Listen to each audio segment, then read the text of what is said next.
नमस्कार दोस्तों, मैं हूं विजय। एक बार फिर आप सभी का बहुत बहुत स्वागत करता हूं विजयवर्ष में। दोस्तों, आज से हम जैन दर्शन पढ़ना शुरू करने वाले हैं।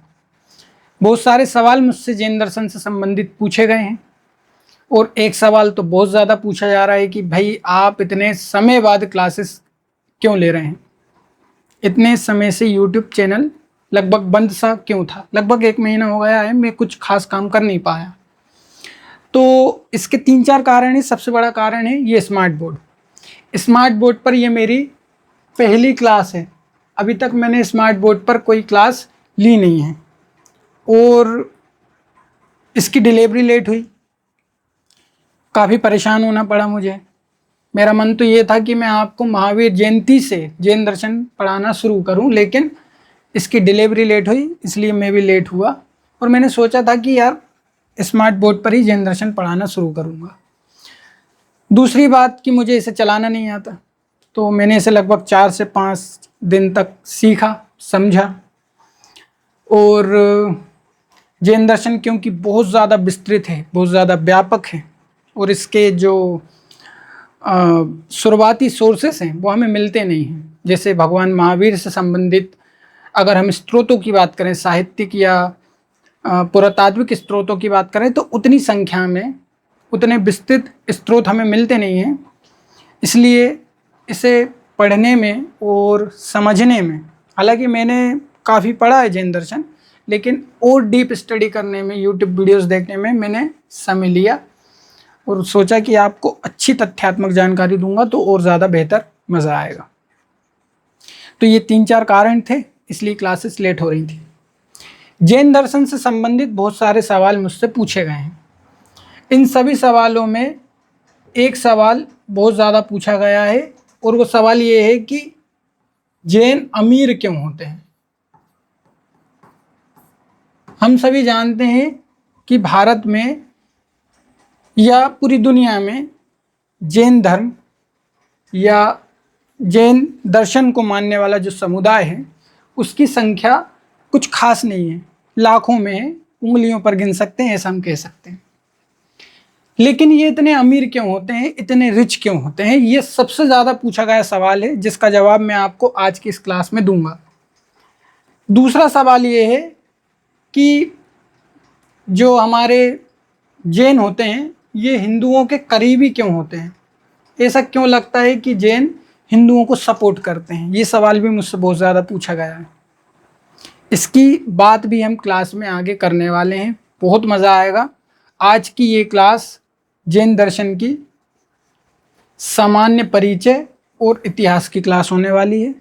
इसमें हम जैन दर्शन के मेटाफिजिक्स से लेकर एथिक्स तक की बात करेंगे, हिस्ट्री की बात करेंगे, डेवलपमेंट की बात करेंगे और उसके बाद हम जैन दर्शन की शिक्षाओं, जैन दर्शन के दर्शन को डीपली एक एक क्लास में समझेंगे। मेटाफिजिक्स को एक क्लास में समझेंगे, ज्ञान मीमांसा या एपिस्टेमोलॉजी को एक क्लास में समझेंगे, तो जैन दर्शन हमें और ज़्यादा अच्छा समझ में आएगा। ये जो दर्शन है ये मैं आपको स्पेशली यूपीएससी के लिए पढ़ा रहा हूँ। आप यूपीएससी में अगर ऑप्शनल में फ़िलोसफी लेते हैं, जो कि मेरा सजेशन है कि आप ले सकते हैं, बहुत बेहतर सब्जेक्ट है फ़िलोसफी, तो यूपीएससी के लिए मैं पढ़ा रहा हूँ। साथ ही मैं आपको ये इसलिए भी पढ़ा रहा हूँ ताकि जो हमारा समाज है वो जैन शिक्षाओं को समझ पाए, भारत के दर्शन की जो महान शिक्षाएं हैं, हमारे भारत का जो महान दर्शन है उसे समझ पाए। समाज को समझाने का मेरा मूल उद्देश्य है। यूपीएससी या किसी परीक्षा का पर्पस मेरा सेकेंडरी पर्पस है। ठीक है, चलिए अब हम बात करते हैं सामान्य परिचय और इतिहास की। एक सवाल पूछा गया था मुझसे कि विजय भाई, सन्यासी किसे कहा जाना चाहिए, एक बेहतर सन्यासी कौन होता है। अगर जैन दर्शन के हिसाब से बात करें तो आज दुनिया में एक भी सन्यासी नहीं है, एक भी नहीं। जैन दर्शन कहता है कि असली सन्यासी, असली साधु या संत वे आदमी हैं जो भोजन भी नहीं करता, हिंसा नहीं करता, झूठ नहीं बोलता, चोरी नहीं करता, किसी की हत्या नहीं करता, ये सब बातें तो बहुत अलग है। असली सन्यासी वो है जो भोजन भी नहीं करता। सन्यासी को भोजन की जरूरत भी नहीं पड़ती, ये जैन दर्शन कहता है। अब इस विचारधारा के हिसाब से क्या आप किसी भी व्यक्ति को जो सन्यासी होने का दावा अभी भारत में कर रहा है, चाहे आप बड़े से बड़े संत की बात कर लें, क्या आप उसे सन्यासी कह सकते हैं? अगर आपको दुनिया में कहीं ऐसा व्यक्ति मिल रहा है तो जाकर पैर पकड़ लो सबसे पहले। बहुत महान व्यक्ति है वो, जो भोजन भी नहीं कर रहा है। वो पूरा वेरीफाई करें, ये नहीं कि हमारे एमपी में एक दो लोग घूम रहे हैं जो कहते हैं कि हम भोजन नहीं करते, तो पूरा वेरीफाई करें कि वाकई हमारा गुरु बनने लायक है कि नहीं है ना। तो ऐसा व्यक्ति अगर आपको मिल जाए तो पैर पकड़ लो, वो असली सन्यासी है। ठीक है, आगे बात करते हैं। एक सवाल जो अभी मैंने आपको बताया कि मुझसे कई लोगों ने पूछा है कि भाई जैनों की हिंदुओं से करीबी क्यों है। इसका अगर हम शुरुआती कारण समझें तो इसका शुरुआती कारण आपको वेद लग सकता है, जबकि मुझे ये लगता है कि इस दुनिया में हिंदू धर्म का अगर सबसे बड़ा कोई विरोधी दर्शन है तो वो जैन दर्शन है। अभी मैं आपको समझाऊंगा तो आपको आगे बात समझ में आएगी। लेकिन करीबी भी है तो क्यों है, इसका कारण वेद है तो क्यों है, ये भी अभी आपको मैं आगे समझाऊँ। जैन दर्शन की अगर आप शिक्षाओं को देखोगे, जैन दर्शन जिस फिलोसफी की बात करता है, अगर आप उस फिलोसफी को देखोगे तो आपको लगेगा कि जैनों ने जो गौतम बुद्ध हैं उनकी शिक्षाओं को कॉपी किया है। पूरा जैन दर्शन सिर्फ एक शिक्षा पर चल रहा है, एक सिद्धांत पर चल रहा है, और वो बुद्ध का सिद्धांत है। वो कौन सा सिद्धांत है और ऐसा क्यों मैं कह रहा हूं, ये बात भी मैं आपको आगे समझाऊंगा। आपको लगेगा कि जैनों का दर्शन तो बुद्ध के दर्शन का चोरी है। ये मैंने अध्ययन किया है इसलिए मुझे ऐसा लगा, और क्यों लगा ये मैं आपको आगे समझाऊंगा। हालांकि मेरा अपमान करने का कोई उद्देश्य नहीं है, मैं जैनों का बड़ा सम्मान करता हूँ। और देखो, आज के समय में कोई भी अपने दर्शन को फॉलो करता नहीं है। हिंदू अपने वेदों को फॉलो नहीं करते, और जो इस्लाम को मानने वाले हैं वो भी मोहम्मद साहब की मूल शिक्षाओं को फॉलो नहीं करते, ऐसा मुझे लगता है। तो इसकी बात हम आगे करेंगे और समझेंगे कि कारण क्या है। सबसे पहले हम सामान्य परिचय और इतिहास की बात करते हैं। देखो, जो हमारा जैन दर्शन है वो इन 24 तीर्थंकरों से शुरू होता है। किन से शुरू होता है? 24 तीर्थंकरों से। ये है वो 24 तीर्थंकर। इसमें सबसे पहले तीर्थंकर या सबसे पहले अरहंत भगवान ऋषभदेव हैं, जिनका वर्णन हमें प्रागैतिहासिक काल के महापुरुषों में मिलता है। बहुत प्राचीन व्यक्ति हैं ऋषभदेव। ऐसा बताया जाता है, डॉक्टर अम्बेडकर ने भी इसकी चर्चा की है, कि जब खेती शुरू हुई, हम सब जानते हैं कि आधुनिक मानव ने, होमो सेपियंस ने खेती की शुरुआत की, हम सब ये बात मानते हैं। लेकिन वो आधुनिक मानव स्त्री या पुरुष, इनमें से क्या था? अगर हम ये सवाल पूछेंगे तो हमें अंबेडकर साहब की भाषा में जवाब मिलेगा कि वो आधुनिक मानव स्त्री थी। ये जैन ग्रंथों के सोर्सेस को कोट करके डॉक्टर अम्बेडकर ने कहा है। मैं आपको जो भी चीज़ें पढ़ाऊंगा पूरी वेरीफाइड पढ़ाऊंगा, आप कुछ भी ऐसा मत समझना कि मैंने आपको अनलगल बताया है। ठीक है, तो ऋषभदेव बहुत पुराने व्यक्ति हैं। शुरुआती जैन दर्शन ऋषभदेव से ही आया है, जिन्होंने भौतिकवाद की बात की है। ध्यान रहे, खेती करना और भौतिक चीज़ों पर समीक्षा करना, रिसर्च करना, ये शिक्षाएं ऋषभदेव से मिली हैं। शुरुआती जो जैन दर्शन है, अगर हम उसकी बात करें तो भौतिकवाद और इस संसार को समझने की बात ऋषभदेव से शुरुआत हो चुकी है इस सब की। वेदों में भी उल्लेख मिलता है, इसके बाद अजितनाथ हैं, संभवनाथ हैं, और ऐसे करके ये हमारे टोटल 24 जैन तीर्थंकर हैं, जिनमें से 23वें पार्श्वनाथ और 24वें भगवान महावीर सबसे ज़्यादा इम्पोर्टेंट है। भगवान पार्श्वनाथ क्यों इम्पोर्टेंट है इसकी बात अभी हम आगे करेंगे। ये 23वें मतलब 23वें तीर्थंकर हैं, और 24th तीर्थंकर भगवान महावीर हैं, जिन्हें जैन धर्म का वास्तविक संस्थापक कहा जाता है। ये जैन धर्म के वास्तविक संस्थापक कहे जाते हैं।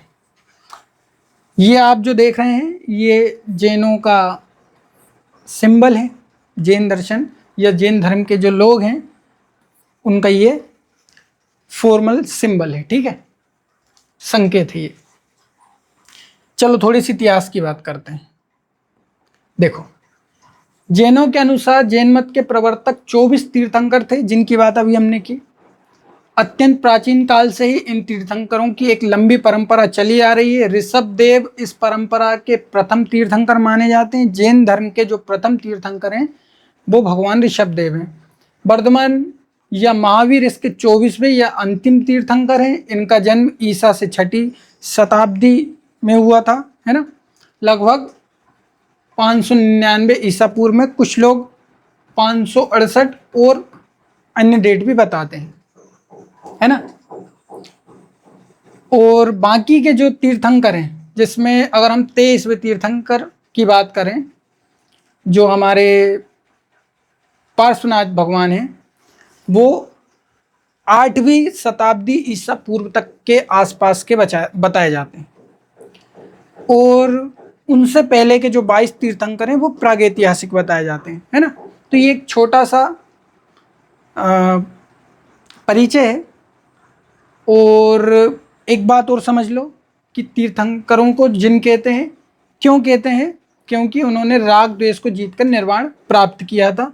मैं अभी आपको आगे समझाता हूँ कि उन्हें तीर्थंकर कहने का या जिन कहने का कारण क्या है। देखो, जो हमारे जैन हैं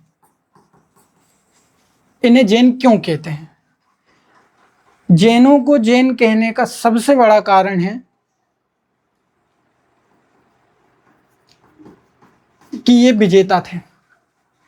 इन्होंने किस पर विजय प्राप्त की है? राग द्वेष पर।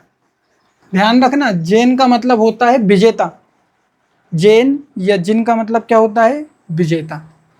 वैसे शब्द होता है जिन, शब्द क्या होता है? जिन। जैन इसलिए बोलते हैं क्योंकि बहुत सारे समूह को दर्शाता है ये। उज्जैन शब्द का मतलब क्या होता है, या जिन शब्द का क्या मतलब होता है? विजेता। जिन्होंने राग द्वेष को हरा दिया है पूरी तरह से, उन्हें हम कहते हैं जैन या जिन। ठीक है, आगे बात करते हैं। जैन दर्शन को अगर आपको समझना है तो आपको रियलिज्म को समझना पड़ेगा। मैंने पूरा जो जैन दर्शन का अध्ययन किया है उसके बाद मैंने ये देखा है कि बहुत सारे टीचर्स ने, बड़े बड़े टीचर्स ने, और जैन धर्म को पढ़ाने वाले बहुत सारे अलग अलग यूट्यूबर्स ने या इन्फ्लुएंसर्स ने ये चीज़ नहीं समझाई है, जो कि जैन दर्शन की मूल शिक्षा है, जैन दर्शन का आधार है। अगर इसे नहीं समझा तो फिर मुझे लगता है कि जैन दर्शन को समझना संभव नहीं है। और वो है रियलिज्म, ऑब्जेक्टिविज्म, वस्तुवाद या यथार्थवाद। ये सभी एक ही चीज़ का नाम है। इसे हम इतने नामों से जानते हैं। क्या है ये, इसके बारे में समझते हैं। देखो, हम सब जानते हैं कि हमारे भारत में अगर हम इतिहास के अभी के सोर्सेस की बात करें तो वैदिक दर्शन प्रारंभिक दर्शन माना जाता है। जो वैदिक धर्म है उसे प्रारंभिक धर्म माना जाता है। ठीक है,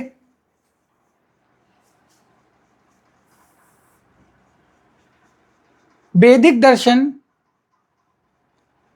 अपने आने वाले समय में कुछ ऐसी चीज़ों में ढल गया, जैसे कि वर्ण व्यवस्था।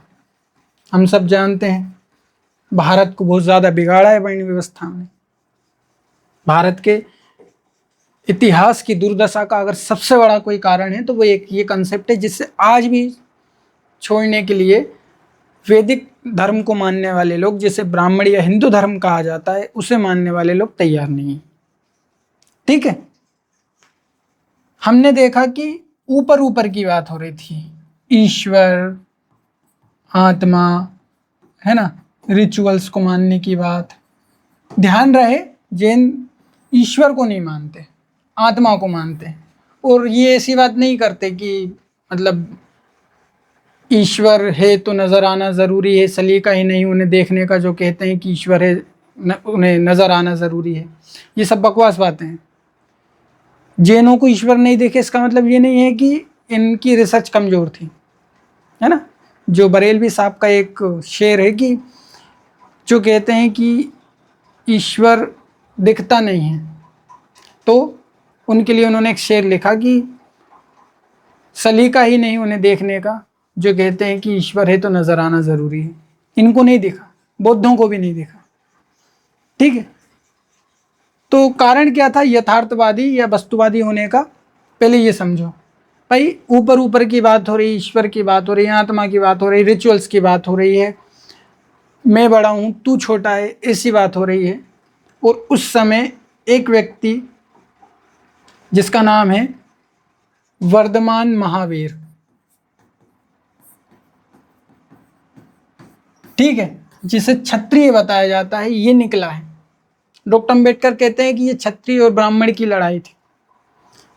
वर्धमान महावीर का वैदिक धर्म का विरोध करना, गौतम बुद्ध का वैदिक धर्म का विरोध करना, ये क्षत्रिय और ब्राह्मण वाली लड़ाई थी, है ना, ऐसा डॉक्टर अम्बेडकर ने बताया है। तो वर्धमान महावीर उठे, उन्होंने लंबी तपस्या की, लगभग 12 साल तक तपस्या की, 12 साल तपस्या की, कपड़े भी नहीं बदले, अपने आप को सुखा दिया। इनके उसमें एक पद्धति चलती है जिसे संलेखना पद्धति कहते हैं। खाना छोड़ो फिर पीना छोड़ो, खाना मतलब भोजन और पीना मतलब पानी, सब त्याग देना, इसे कहते हैं संलेखना, जिससे हमारे चंद्रगुप्त मौर्य साहब ने अपना शरीर त्यागा था, इसी संलेखना पद्धति से। अपने अंतिम समय में जैन धर्म को अपनाने वाला कौन सा प्राचीन शासक था? तो वो थे चंद्रगुप्त मौर्य। इन्होंने देखा कि भाई हर तरफ बात हो रही है, तू बड़ा मैं छोटा, रिचुअल्स की बात हो रही, ऊपर की बात हो रही, ईश्वर की बात हो रही है।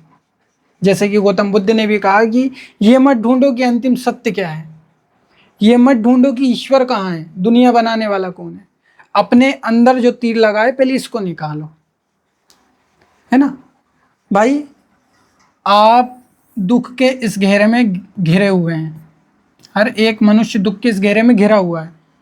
ऐसी कई करोड़ों परतें हैं, और आप अंतिम परत को, जो अंतिम लेयर है, उसको समझने की कोशिश कर रहे हैं, जबकि इससे भी बाहर है ईश्वर। आप उसको समझने की कोशिश कर रहे हैं, तो आप कैसे समझ पाएंगे? पहले इन लेयर्स को तो तोड़ो।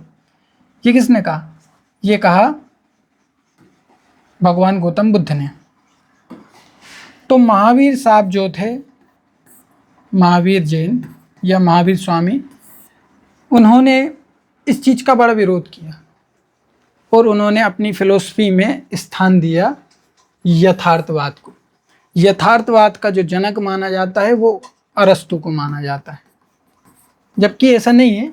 हमारे भारत में जैन और बौद्ध दर्शन बहुत पहले आ चुके थे। लगभग अभी हमने बात की कि 600 BCE में, 6th सेंचुरी BCE में जैन दर्शन और बौद्ध दर्शन आ चुका था, जो कि यथार्थवाद की बात कर रहे थे। अगर पश्चिम में इस समय में हम जाएंगे तो पश्चिम में 2 व्यक्ति ऐसे हैं, जिसमें एक का नाम है हिराक्लीटस और एक का नाम है एम्पेडोक्लीज। ठीक है, ये भी लगभग, ये तो पूरी तरह से यथार्थवादी थे। ये भी कहा करते थे कि ये संसार पंचभूतों से बना है, 5 प्रकार के तत्वों से बना है। ठीक, तो ये क्या होता है यथार्थवाद, ये समझो। क्यों आया भारत में यथार्थवाद, ये तो आप समझ गए। ऐसा नहीं है कि वेदों में यथार्थवाद नहीं है, वेदों में हर प्रकार की विचारधारा है, लेकिन वैदिक दर्शन को मानने वालों ने उन विचारधाराओं को आगे बढ़ाया जो ऊपर ऊपर की बात करते थे। जैन भी सोचते हैं कि दुनिया क्यों बनी, जैन भी इस बात की बात करते हैं कि आत्मा क्या है, ईश्वर है तो क्यों है और नहीं है तो क्यों नहीं है, इसकी बात तो जैन दर्शन भी करता है। लेकिन जैन दर्शन यथार्थवादी बातें करता है, ना कि ऐसी बातें करता है जो हवा हवाई हैं। ठीक है, तर्क की बात करता है, रियलिज्म तर्क को मानता है। ठीक है, ये एक ऐसी विचारधारा है जो सेंसेस की जो अप्रोच है, जो सेंसरी एक्सपीरियंसेस हैं, एम्पेरिसिज्म है, उसको सपोर्ट करती है। एम्पेरिसिज्म मतलब अनुभववाद, है ना। ये कंसीडर करती है ये विचारधारा कि आपको जो आदर्शवाद है, जो आइडियलिज्म है, उसको थोड़ा सा साइड में रखना चाहिए। अभी आइडियलिज्म और यथार्थवाद या वस्तुवाद में भी अंतर समझेंगे। ठीक है, समझो। ये जो यथार्थ का मतलब होता है, ये जो यथार्थ शब्द है, इसका मतलब होता है वास्तविक। ठीक है, और वाद का मतलब होता है विचारधारा। ठीक है, ऑब्जेक्ट का मतलब होता है वस्तु। ठीक, और रियलिज्म का मतलब होता है वास्तविक। जैन दर्शन मानता है कि इस संसार में जितनी वस्तुएं सभी सत्य हैं। ध्यान रहे, इस संसार में जो कुछ है वो सत्य है। प्लेटो की तरह या भारत में वैदिक दर्शन को मानने वालों की तरह, सुकरात की तरह, ये इस बात को नहीं मानते कि ये जो संसार है ये वास्तविक नहीं है, वास्तविकता कहीं विचारों की दुनिया में है। ये ऐसा नहीं मानते, ये ऐसा नहीं मानते। ये कहते हैं कि ये जो संसार है ये सत्य है। इनकी अप्रोच और भी अलग है, और भी चीज़ें हैं इसमें, लेकिन ये जो मूल बात करते हैं वो ये है कि संसार सत्य है, इसमें जितनी वस्तुएं हैं वो सत्य हैं। तर्क के माध्यम से सभी को जाना जा सकता है, सभी को समझा जा सकता है, सभी को महसूस किया जा सकता है। कुछ भी ऐसा नहीं है जिसे समझा ना जा सके। ये रियलिज्म है, ये ऑब्जेक्टिविज्म है, जिसको जैन दार्शनिक मानते हैं। अब हमने इसको समझ लिया है तो ये बात तो पूरी तरह से क्लियर हो जाती है कि हमारे जैन हवा हवाई बात नहीं करते हैं। जैनों का मूल सिद्धांत क्या है कि संसार सत्य है, संसार मिथ्या नहीं है, माया नहीं है। ठीक, लेकिन संसार को देखने का जो तरीका है, अगर आप उसको समझेंगे तो समझ पाएंगे कि इन्होंने संसार को कितनी बारीकी से समझा है। जैसे गौतम बुद्ध ने बात की अनित्यवाद की, कि ये संसार अनित्य है। ध्यान रहे, क्षणिक की बात नहीं की उन्होंने, गौतम बुद्ध ने क्षणिकवाद की बात नहीं की है कि ये दुनिया एक मोमेंट के लिए होती है और फिर बदलती है। हर चीज़ एक मोमेंट के लिए होती है फिर बदलती है, ऐसी बात गौतम बुद्ध ने नहीं की। उन्होंने कहा कि ये संसार अनित्य है, हर चीज़ एक दिन परिवर्तन करती है और फिर खत्म हो जाती है, लेकिन उसका कुछ अवशेष बच जाता है। बड़ी ही साइंटिफिक बात है। जैसे एक अगर हम केमिकल रिएक्शन की बात कर ले तो हमें पता है कि दो चीज़ें मिलकर कोई तीसरी चीज़ बनाती हैं और कुछ अवशेष भी बचता है। भाई जैसे लकड़ी जलती है तो लकड़ी पूरी नहीं जल जाती, उसका कुछ अवशेष बच जाता है, कुछ अंतिम बच जाता है, जिसे हम क्या कहते हैं, अवशेष कहते हैं। ठीक है, ये अवशेष फिर नई चीज़ के लिए आगे बढ़ता है, फिर वो खत्म होता है, फिर कुछ अवशेष बचता है, फिर ऐसे ही प्रोसेस आगे बढ़ती जाती है। हर चीज़ अनित्य है। ऐसी बात किसने की थी? गौतम बुद्ध ने बात की थी ऐसी। ठीक है, अनित्यवाद की, क्षणिकवाद की बात नहीं की थी। तो हम देखते हैं कि गौतम बुद्ध हैं और भगवान महावीर हैं, ये बहुत ही ज़्यादा यथार्थवादी हैं, हर चीज़ को खोल खोल कर देखते हैं। भगवान महावीर ने इस संसार को बहुत खोल कर देखा है। 4 स्टेजेस बताए हैं ज्ञान प्राप्ति के, जिसकी बात आगे हम करेंगे। ठीक है, तो ये है यथार्थवाद। यथार्थवाद कहता है कि इस संसार की सभी वस्तुएं सत्य हैं। वस्तुवाद का मतलब है इस संसार की सभी वस्तुएं सत्य हैं, एक वस्तुनिष्ठ सत्ता विद्यमान है। ठीक है, सत्ता कैसी है? वस्तुनिष्ठ है। जो अंतिम सत्ता है वो कैसी है? वो वस्तुनिष्ठ है। इसको थोड़ा सा समझ लो, इसको समझना बहुत ज्यादा जरूरी है, तो जैन दर्शन और ज्यादा आसान हो जाता है। देखो, अंतिम जो सत्ता है वो कैसी है? वस्तुनिष्ठ है। दो प्रकार की चीजें होती हैं, एक होती है वस्तुनिष्ठ और एक होती है आत्मनिष्ठ। ठीक है, क्या मतलब होता है? वस्तुनिष्ठ मतलब होता है ऑब्जेक्टिव, ठीक है, और आत्मनिष्ठ का मतलब होता है सब्जेक्टिव। आप सभी ने कभी ना कभी एग्जाम दिए होंगे, स्कूल में तो दिए ही होंगे। दो प्रकार के क्वेश्चंस आते हैं, कुछ आते हैं सब्जेक्टिव और लगभग 5 से 10 नंबर के क्वेश्चंस आते हैं जिन्हें हम ऑब्जेक्टिव टाइप क्वेश्चंस कहते हैं, जिन्हें हम वस्तुनिष्ठ क्वेश्चंस कहते हैं, है ना। 4 ऑप्शन होते हैं, ए, बी, सी, डी, ऐसे 4 ऑप्शंस होते हैं। ये वाले जो क्वेश्चंस होते हैं ये सभी के लिए समान होते हैं। ऐसा नहीं है कि किसी ने ए आंसर लगा दिया तो उसका ए सही हो जाएगा, किसी ने बी लगा दिया तो उसका बी सही हो जाएगा।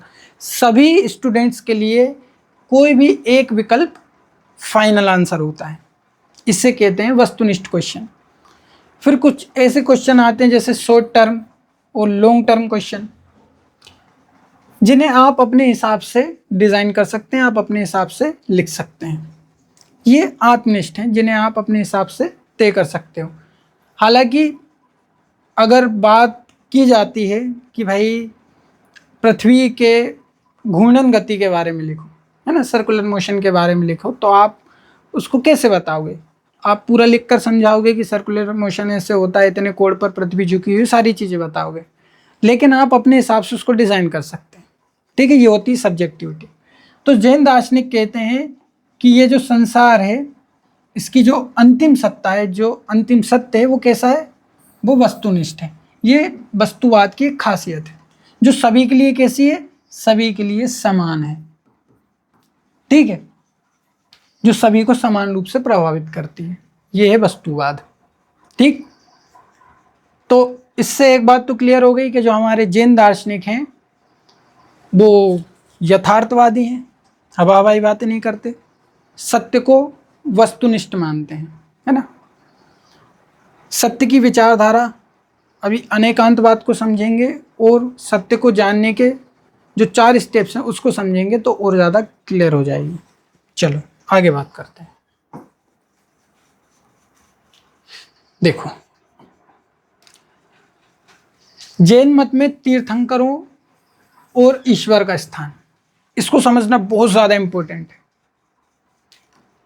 अभी मैंने आपसे शुरू में ही कहा था कि जैन दार्शनिक ऐसी बात नहीं करते कि सलीका ही नहीं उन्हें देखने का, जो कहते हैं कि ईश्वर है तो नजर आना जरूरी है। बकवास बात है। इनको नहीं देखा तो इसका मतलब ये थोड़ी है कि इनकी रिसर्च कमजोर थी। जैन मत में जो तीर्थंकर होते हैं उन्हें ही ईश्वर माना जाता है। जैन ईश्वर को नहीं मानते, ईश्वर को खारिज करते हैं। ये कहते हैं कि जो तुम्हारा ईश्वर कर सकता है वो तो हमारे यहाँ तीर्थंकर कर लेते हैं। तीर्थंकर और ईश्वर दोनों एक बराबर हो जाते हैं। कैसे भाई? ईश्वर क्या करता है? ईश्वर ओमनिशियंस है ना, सर्वज्ञ है वो, उसमें सर्वज्ञता है। वो ओमनीपोटेंस है, सर्वशक्तिमान है। उस ईश्वर उसमें सर्वशक्तिमानता है।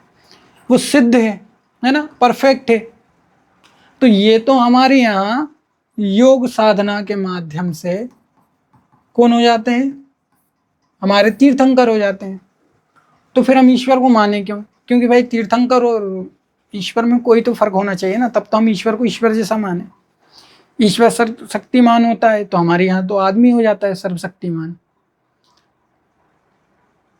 ईश्वर सिद्ध होता है, परफेक्ट होता है, तो हमारे यहाँ तो व्यक्ति परफेक्ट हो सकता है। तो फिर ईश्वर को मानने की जरूरत ही नहीं है। तो छोड़ो, ईश्वर को क्यों माने? जो ईश्वर कर सकता है वो हमारे यहाँ हमारे साधु कर सकते हैं।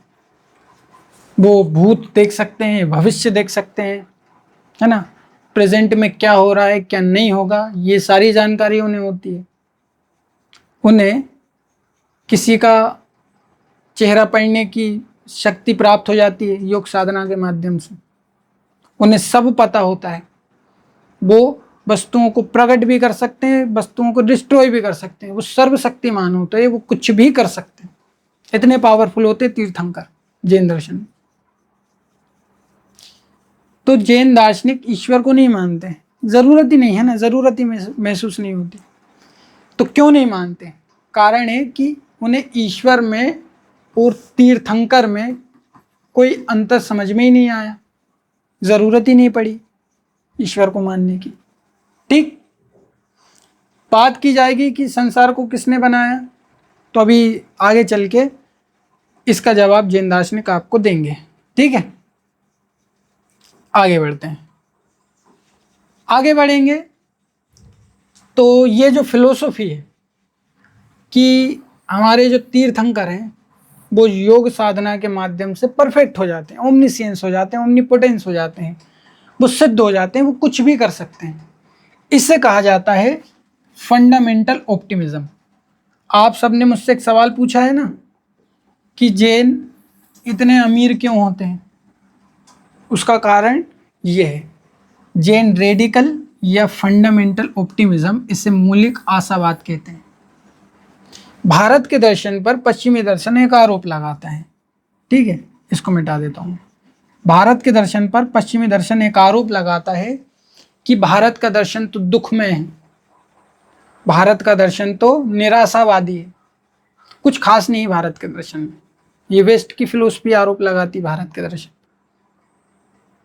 लेकिन शायद उन्होंने जैन दर्शन को नहीं पढ़ा, शायद उन्होंने बुद्ध के 4 आर्य सत्यों को तो पढ़ा है, दुख है, दुख के कारण है, लेकिन बाकी के जो 2 आर्य सत्यों ने समझा नहीं। 4 को पढ़ा है लेकिन 2 को समझा है, 2 को नहीं समझा है। दुख है, दुख का कारण है, लेकिन मार्ग और दुख का निवारण किया जाता है, इसको नहीं समझा पश्चिमी दार्शनिकों ने। इनके मतलब पश्चिमी दर्शन के सबसे बड़े निराशावादी, जबकि पूरी दुनिया के सबसे बड़े निराशावादी दार्शनिक जिसका नाम है शोपेनहावर।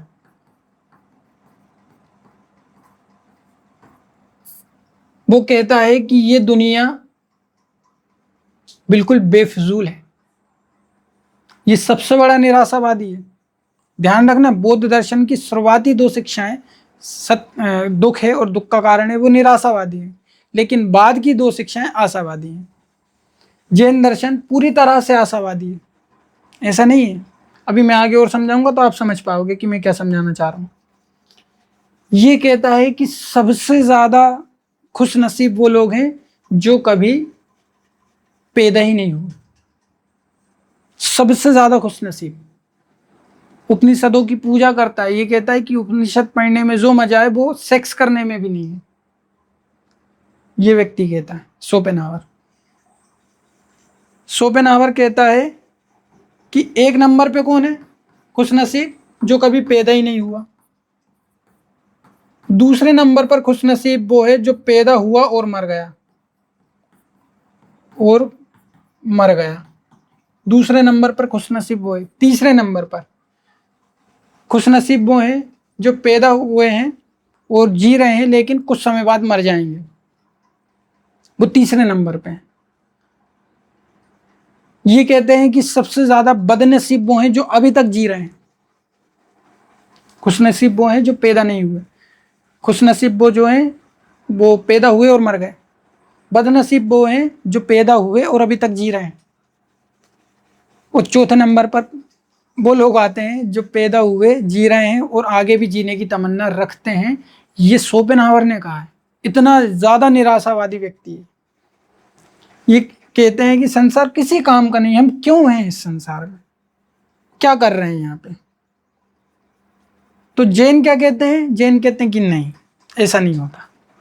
जैन दर्शन की बड़ी खास बात है ये कहते हैं कि आप अनंत चतुष्टय में अपने आप को पहुंचा सकते हो।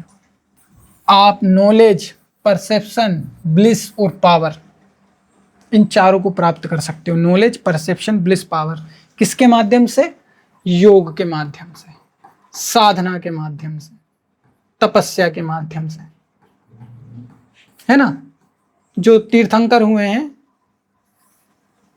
तीर्थंकर, उनकी शिक्षाओं के माध्यम से, तीर्थंकरों की शिक्षा के माध्यम से।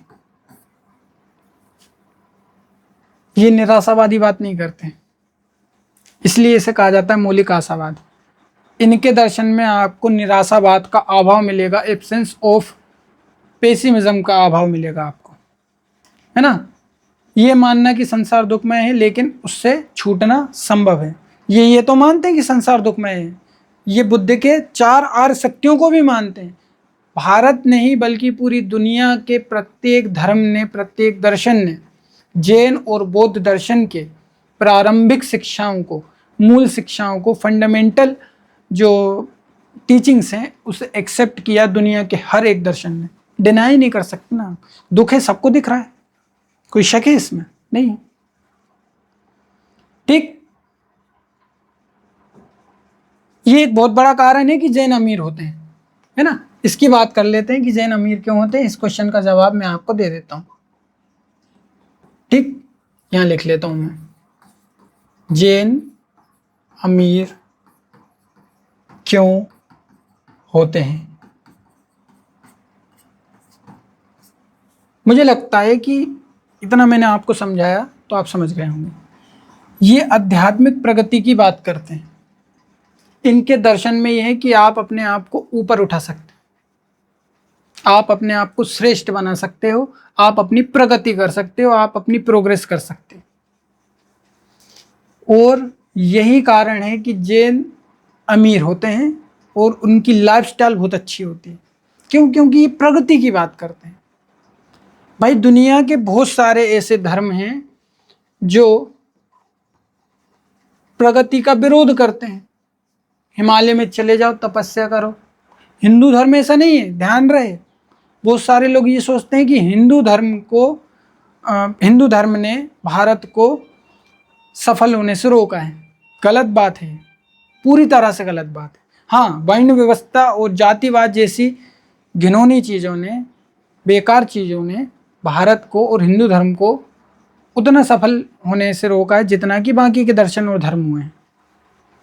लेकिन फिर भी आज भी भारत तीसरा सबसे बड़ा धर्म है। तो भाई ऐसा नहीं है। आप देखो, हमारे हिंदू धर्म में या वैदिक धर्म में भी धर्म, अर्थ, काम, मोक्ष, इनमें समन्वय बनाने की बात की गई है। आपको धर्म भी करना है, आपको अर्थ मतलब पैसे भी कमाना है, आपको काम मतलब काम वासना, आपको विवाह भी करना है, आपको मोक्ष मतलब अच्छे काम, लिबरेशन, आपको ये भी प्राप्त करना है ना। तो हम कैसे कह सकते हैं कि हिंदू धर्म ने भारत को कैपिटलिज्म के करीब जाने से रोका है या पूंजीवादी होने से रोका है? ऐसा तो नहीं है। हमने देखा है कि हमारे भारत में एक जो समुदाय है जिसे वैश्य समुदाय कहा जाता है, जिसे जैनों ने अपनाया है। वैश्य समुदाय मतलब बिजनेस, व्यापारी समुदाय। ये बहुत ज़्यादा अमीर हुआ करते थे, है ना। तो जैन अमीर क्यों होते हैं? इसका एक कारण है कि भाई वो प्रगति की बात करते हैं। उनकी फिलोसफी उनको डेवलपमेंट के लिए आगे बढ़ाती है, उन्हें एक एनर्जी प्रोवाइड करती है। ठीक, हिंदुओं ने ये बात नहीं समझी धर्म, अर्थ, काम, मोक्ष वाली इतने अच्छे से, लेकिन जैनों ने जो अपनी बेसिक फिलोसफी है उसको फॉलो किया है। और मैंने आपसे शुरू में ही कहा था कि यार देखो, ऐसा तो होता नहीं है कि अपनी बेसिक फिलोसफी को सब फॉलो करते हैं। मुझे लगता था कि जैन झूठ नहीं बोलते। मैं अपना व्यक्तिगत एक्सपीरियंस बता रहा हूँ। मैंने 3 बार धोखा खाया है और अच्छी खासी चपत लगी है मुझे पैसों की, जैनों पर विश्वास करके। ठीक है, चलो आगे बढ़ते हैं। पर्सनल एक्सपीरियंस है मेरा। देखो, दूसरा कारण, पहला कारण समझ गए, दूसरा कारण समझो। जैनों के अमीर होने का दूसरा कारण है अहिंसा। जैन अमीर क्यों होते हैं, इसका दूसरा सबसे बड़ा कारण है अहिंसा। इस एक सिद्धांत ने, इससे ज्यादा बड़ा कारण अगर कुछ है जैनों के अमीर होने का, तो वो है अहिंसा। अब आप पूछोगे कैसे? जैन दर्शन में कहा जाता है कि आपके हाथ से चींटी भी ना मरे, आपके हाथ से चींटी भी ना मरे, जो नहीं दिखाई दे रहा वो जीव भी ना मरे, ऐसा आपको फॉलो करना है। आपने देखा होगा जैन साधु नग्न रहते हैं, कुछ श्वेत वस्त्र धारण करते हैं और पीछे झाड़ू बांधते हैं, है ना, और अपने आगे एक टोकरी भी लगाते हैं। क्यों लगाते हैं? ताकि उनके हाथ से एक चींटी भी ना मरे, एक जीव की हत्या भी ना हो। इसलिए जैन साधु कहते हैं कि भोजन मत करो। क्यों? भोजन में भी जीव होते हैं, हर एक चीज में जीव होते हैं। अभी मैं आपको और आगे समझाऊंगा। तो आपको खाना नहीं है। क्यों नहीं खाना? क्योंकि जीव की हत्या हो सकती। इतना ज्यादा अहिंसावादी धर्म है, दुनिया का सबसे बड़ा अहिंसावादी, सबसे अधिक संवेदनशील धर्म अगर कोई है, अगर सबसे संवेदनशील फिलोसफी कोई है अहिंसा को लेकर, तो वो जैन है। इस लेवल पर ये बात करते हैं अहिंसा की। इसलिए खाना भी नहीं खाना है एक अच्छे साधु को, एक असली सन्यासी। तो भाई खेती ये करेंगे नहीं। क्यों? खेती करेंगे तो जीवों की हत्या होगी। ठीक। अब इनके पास काम बचता है बिजनेस का। देखो पहले जो ज्यादा काम हुआ करते थे वो खेती बाड़ी वाले हुआ करते थे, तो इन्होंने खेती को नहीं अपनाया, इन्होंने बिजनेस को अपनाया। क्यों? क्योंकि ये एक ऐसा काम है जिसमें सबसे कम जीवों की हत्या होती है। बिजनेस आजकल जैसा नहीं है कि नदियों में गंदा पानी छोड़ दिया, केमिकल वाला पानी छोड़ दिया, दूध बहा दिया। ये नहीं करते ऐसे काम। गेहूं बेचना, भाई गेहूं जिसने उगाए उसने जीवों की हत्या की, लेकिन बेचने वाला हत्या थोड़ी ना कर रहा है। उसमें भी कहीं ना कहीं जीवों की हत्या हो रही है, लेकिन कम मात्रा में हो रही है। तो भाई इन्होंने बिजनेस को चुना, और जो बिजनेस करता है वो पैसे वाला होता ही है। लॉस भी होता है, लेकिन क्योंकि जैनों की संख्या कम है, संगठन मजबूत है, इसलिए लॉस होने के चांसेस भी कम होते हैं। इसलिए जैन बहुत ज़्यादा अमीर होते हैं। अगर मैं आपको अपने यहाँ की बताऊँ तो मेरे यहाँ भी सबसे ज़्यादा अमीर जो समुदाय है मुझे लगता है कि वो जैन ही। सोने की दुकान हो बड़ी से बड़ी, वो जैनों की है। बड़ी बड़ी स्टेशनरी हो, वो जैनों की। ठीक। तो ये कारण है कि जैन अमीर क्यों होते हैं। इसका एक कारण है फंडामेंटल ऑप्टिमिज्म। ऑप्टिमिज्म मतलब आप अपने आप को ऑप्टिमाइज कर सकते हैं। और दूसरा है अहिंसा। ठीक। आपने देखा होगा कि बुद्धिज्म में अहिंसा को एक्सेप्ट किया गया है, लेकिन जो मरा जीव होता है बुद्ध ने उसे खाने की अनुमति दी है ना। जो मरा जीव है उसे आप खा सकते हैं, बुद्ध ने ऐसी अनुमति दी थी। ओशो ने कहा था कि भाई अगर आप मांस खाते हो तो मांस खाने से आपकी संवेदनशीलता कम होती है, काफ़ी ज़्यादा मात्रा में कम होती है, इसलिए मांस नहीं खाना चाहिए। मांस खाते हो, आप चाकू चलाते हो, आप मांस को खींचते हो, आप हड्डियों को तोड़ते हो, तो आपको लगता है कि मैं तो ये भी कर सकता हूँ। कल ही मैंने मुर्गा मारा है, मुर्गा काटा है, मैं ये भी कर सकता हूँ। लेकिन बुद्ध ने उस समय ऐसा क्यों कहा? उसके पीछे बहुत सारे कारण हैं, है ना। खाने की कमी से लेकर बहुत सारी चीज़ें थी, इसलिए बुद्ध ने कहा कि आप जीवों को खा सकते हो, मरे हुए जीवों को। जो जीवित है उसे नहीं, अहिंसा नहीं करना है आपको। मरा है तो खा लो, जिंदा है तो मत खाओ। ठीक है। जिंदे जीव पर तो आपको दया करना है, करुणा करना है। आप देखोगे अगर हम इस्लाम की बात करें, इस्लाम में टफनेस बहुत है ना।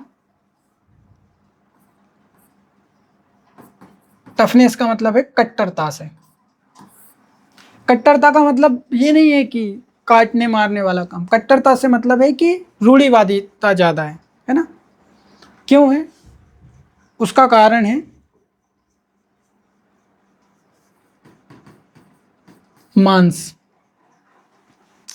भाई इस्लाम जिस परिवेश में जन्म लेता है उस परिवेश में खेती तो संभव ही नहीं है। अगर उस समय के पर्सपेक्टिव की बात करें हम, नहीं है ना संभव खेती। तो ये क्या खाते थे? ये खाते थे मांस, जीवों को खाना, बकरे को खाना, यहाँ तक कि ऊंट और भी अन्य प्रकार के जो जीव थे। मजबूरी थी, चाहत नहीं थी, मजबूरी थी, है ना। हमारी प्रकृति, हमारा पर्यावरण, हमारी जलवायु हमारे धर्म दर्शन पर बहुत ज़्यादा प्रभाव डालती है, ये बात तो सब जानते हैं। प्रभाव डाला यहाँ भी, इसलिए इस्लाम में आपको आज भी टफनेस, कट्टरता देखने को मिलेगी। आपको उनके अंदर कंपेशन या दया उस मात्रा में नहीं मिलेगी जितनी कि जैन और बौद्धों में मिलती है। ठीक है, आगे बढ़ते हैं, आगे बात करें। अब ज़्यादा निकल गए। जैन संप्रदाय, थोड़ा सा इसको भी समझ लेते हैं तो हमारी बातें और ज़्यादा क्लियर हो जाएंगी। अच्छा, मैं आपसे एक सवाल पूछता हूँ, कितने लोग ये मानते हैं कि जिस समय जैन धर्म का विभाजन हो रहा था उस समय उस जगह पर भगवान बुद्ध मौजूद थे? कितने लोग इस बात को मानते हैं? और वो इस चीज़ को देख रहे थे कि महावीर स्वामी, उन्हें उस समय एक दूसरे नाम से पुकारा जाता था, मैं नाम भूल रहा हूँ, मैं आपको बताऊंगा, कि महावीर स्वामी जिनके बचपन का नाम वर्धमान था, उनके अनुयायी उनकी मृत्यु के जस्ट बाद टूटने लगे हैं। क्यों टूटे? 23वें तीर्थंकर पार्श्वनाथ को मानने वाले कुछ लोग थे और कुछ थे 24वें तीर्थंकर महावीर जैन को मानने वाले। देखो, तीर्थंकरों को तो सब मानते, सभी सम्मान करते, लेकिन थोड़ा सा झगड़ा है। किस बात का है? पार्श्वनाथ कपड़े पहनने की अनुमति देते थे। ये जो आपको इधर दिख रहा है, थोड़ा छोटा दिख रहा होगा, श्वेत वस्त्र में यहाँ जो जैन आपको दिख रहे हैं, ये पार्श्वनाथ को मानते हैं। पार्श्वनाथ की उस बात को मानते हैं कि आप कपड़े पहन सकते हो, कपड़े पहनना ज़रूरी है। भाई समाज में रहते हैं, अच्छा नहीं लगता, कपड़े पहन सकते हो आप। लेकिन जो 24वें तीर्थंकर हुए भगवान महावीर, उन्होंने कहा कि कपड़े भी नहीं पहनना है, ये चारों दिशाएं आपकी वस्त्र हैं, कपड़े क्यों पहनना है आपको? किसी ने मुझसे पूछा था कि भाई जैन कपड़े नहीं पहनते, अच्छा नहीं लगता, जैन साधुओं को सोचना चाहिए कि नग्न नहीं रहना चाहिए। तो ये बात 23वें तीर्थंकर को मानने वाले लोगों ने की, लेकिन 24वें तीर्थंकर को मानने वाले लोगों ने इसको सपोर्ट नहीं किया। तो जैन कपड़े क्यों नहीं पहनते? अब आपको अच्छा लगे ना लगे वो एक बात अलग है, लेकिन इसलिए नहीं पहनते क्योंकि भगवान महावीर ने मना किया। ये होते हैं दिगंबर, इन्हें दिगंबर कहा जाता है। ठीक है, दिगंबर और श्वेतंबर में बट गए थे। ठीक, क्यों बटे? कपड़े पहनने के ऊपर से। इसके अलावा भाई जो महावीर को मानने वाले थे वो थोड़े से ज़्यादा रूढ़िवादी या कट्टरवादी हुआ करते थे। कट्टरवादी का मतलब रूढ़िवादी, ठीक है। और पार्श्वनाथ को मानने वाले कहते थे कि नहीं, थोड़ा बहुत छूट दे सकते हो आप जैन साधुओं को, सन्यासियों को, जैन शिष्यों को, अनुयायियों को। लेकिन भगवान महावीर ने कहा कि नहीं, कपड़े नहीं पहनना, भोजन भी नहीं करना असली सन्यासी बनने के लिए। लेकिन पार्श्वनाथ की शिक्षाओं को मानने वालों ने कहा कि नहीं, थोड़ा सा छूट दे सकते हैं, कपड़े तो पहनने चाहिए। ठीक है, इसलिए दो भागों में जैन दर्शन बट गया। अब बात करते हैं जैन धर्म के दर्शन साहित्य की। ठीक, इसको समझना बहुत ज़्यादा ज़रूरी है। भाई मैं आपको पढ़ा रहा हूँ तो कहाँ से पढ़ा रहा हूँ, आपको पता होना चाहिए ना। जैसे अभी मैं आपको शुरुआती पेज पर लेकर चलूँ तो देखो, मैंने यहाँ पर एक सोर्स भी लगाया हुआ है। ये देखो सोर्स। अभी तक मैंने आपको इस पेज से पहले की जितनी बातें बताई थी उसका सोर्स ये है। ठीक, अब आगे बढ़ते हैं, साहित्य की बात करते हैं। देखो, जैनों का जो प्राचीन साहित्य है वो मिलता नहीं है ना, बहुत कम मात्रा में उपलब्ध है प्राचीन साहित्य। आगम ग्रंथ, ध्यान रखना, जैनों के सबसे प्राचीन साहित्य में आगम ग्रंथ हैं, जिनकी भाषा प्राकृत है। अगर आप कभी जैन मंदिरों पर जाओगे तो आपको एक चीज पढ़ने को मिलेगी, जैन दर्शन प्रथम दर्शन।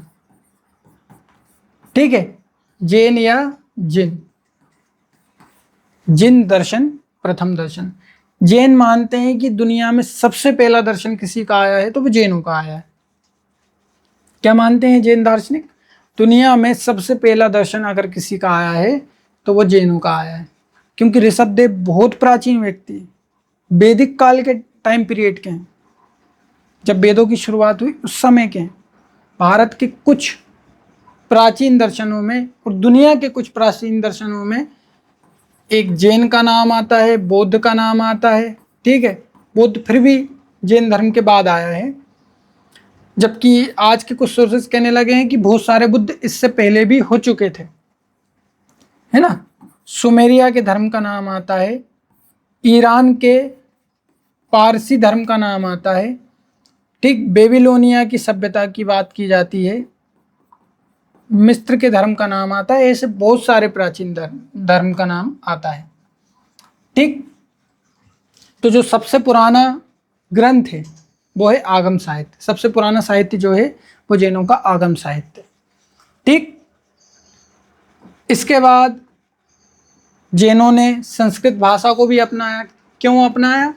क्योंकि जैन दर्शन का बहुत ज़्यादा विरोध हुआ। भाई सीधी सी बात है ना, ये वैदिक दर्शन को नहीं मानते, ये वेदों के खिलाफ है, तो वेदों के खिलाफ जाएंगे तो वेदों को मानने वाले जो लोग हैं वो इनके दुश्मन बनेंगे। साथ ही बुद्ध के अनुयायी भी इनके विरोधी हैं, न्याय दर्शन को मानने वाले भी इनके विरोधी हैं, सांख्य दर्शन को मानने वाले भी इनके विरोधी हैं। तो जैनों ने अपने आप को सुरक्षित रखने के लिए संस्कृत भाषा को अपनाया, और जैनों के बहुत सारे ग्रंथ हमें इसीलिए संस्कृत भाषा में भी मिलते हैं। ठीक, आगे समझो। इतनी बात हो गई, संस्कृत तक पहुंच गए हम। आगे कहानी है जैन दर्शन की रूपरेखा की। देखो, इससे पहले हमने साहित्य को समझा, एक चीज और समझ लो। महावीर ने जो बातें बताई, भगवान महावीर ने, वो जैन दर्शन की वास्तविक शिक्षाएं मानी जाती हैं, जैन दर्शन की मूल शिक्षाएं मानी जाती हैं। जैन धर्म का वास्तविक संस्थापक भगवान महावीर स्वामी को माना जाता है। भगवान महावीर और पार्श्वनाथ के हमें पुरातात्विक सोर्सेस भी मिलते हैं और लिटरेचर सोर्सेस भी मिलते हैं, लेकिन जो इनसे पहले के तीर्थंकर हुए उनकी हमें ज़्यादा बातें मिलती नहीं हैं। महावीर के समय में जो सोर्सेस हुए, महावीर जैन के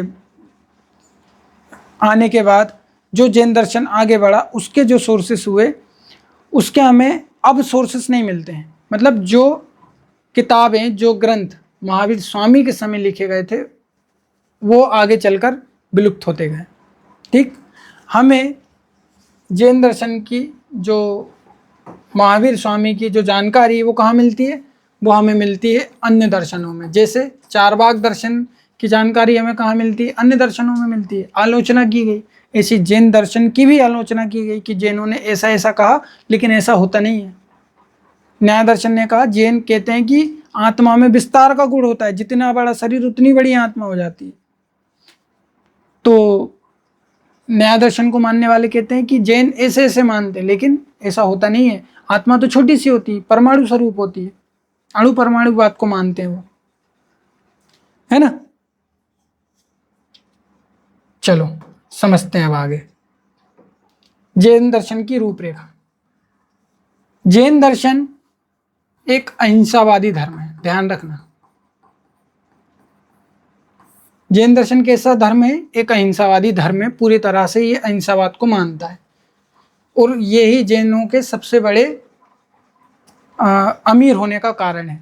ठीक, नंबर 1। नंबर 2, जैन कहते हैं कि चोरी मत करो, ठीक। जैन कहते हैं कि झूठ मत बोलो। जैन कहते हैं कि कपड़े मत पहनो। अहिंसावाद को मानना, चोरी मत करो, झूठ मत बोलो, कपड़े मत पहनो, इस एथिक्स को मानना, ये दर्शन, जैन दर्शन की रूपरेखा का सबसे इंपॉर्टेंट भाग है। महावीर स्वामी की जो दो महत्वपूर्ण शिक्षाएं हैं, जो दो महत्वपूर्ण सिद्धांत हैं, जिसमें एक है अनेकांतवाद, जिसकी बात आगे हम करेंगे थोड़ी सी, और एक है शिष्याद्वाद। ये जैन दर्शन की रूपरेखा के सबसे इंपॉर्टेंट भाग हैं। ये वस्तुवाद को मानते हैं, ये प्रमुख मत हैं जैन दर्शन के, ठीक है। अनेकांतवाद, शिष्याद्वाद, वस्तुवाद। शिष्याद्वाद को आप भारतीय सापेक्षवाद भी कह सकते हो, ठीक है। ये भगवान महावीर की नहीं, भगवान बुद्ध की तस्वीर लगी मुझसे। चलो समझे, आगे बढ़ते हैं। अब आपको एक सवाल का जवाब मिलेगा इसके बाद कि भाई जो हमारे जैन हैं वो हिंदुओं के करीबी क्यों हैं, ऐसा क्यों लगता है, ठीक। फिलोसफी की बात करते हैं अपन थोड़ी सी। मैं आपको जब भी फिलोसफी पढ़ाता हूं या कोई भी नया दर्शन पढ़ाता हूं तो मैं आपको कुछ बातें समझाता हूं। जब भी हम दर्शन शास्त्र को पढ़ते हैं तो हम 3 प्रकार के ब्रांचेस की बात करते हैं। पहली ब्रांच है मेटाफिजिक्स, ठीक है, जिसे हम तत्व मीमांसा कहते हैं।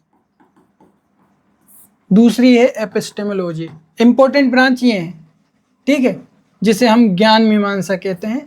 ज्ञान के सोर्सेस क्या हैं, ज्ञान क्या है, ज्ञान को कैसे प्राप्त कर सकते हैं, ये सारी चीजें।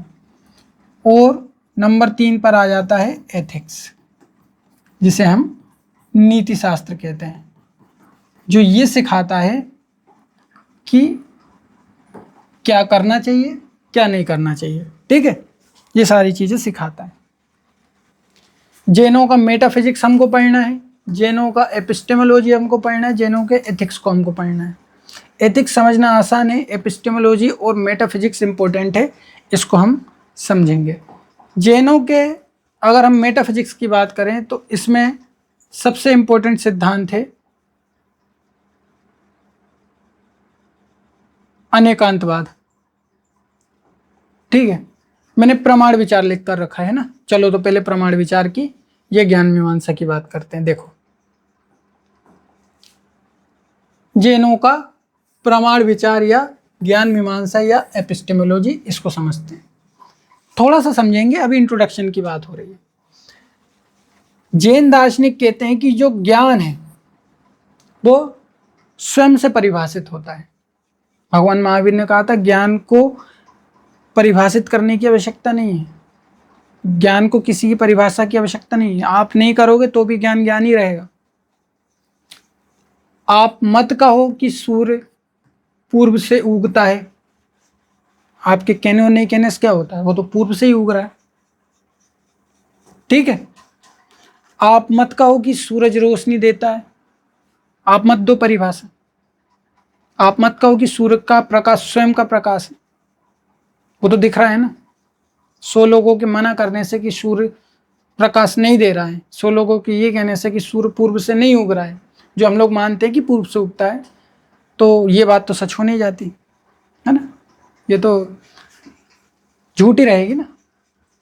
ज्ञान स्वयं से परिभाषित होता है। ज्ञान मीमांसा का जो महत्वपूर्ण प्रश्न है वो ये है कि ज्ञान को कैसे प्राप्त कर सकते हैं, ज्ञान के रिसोर्स क्या है, ज्ञान के स्रोत क्या है, सबसे बड़ा सवाल यही है, ठीक। दूसरा सवाल कि भाई ये ज्ञान है क्या। तीसरा सवाल सही और गलत ज्ञान क्या है।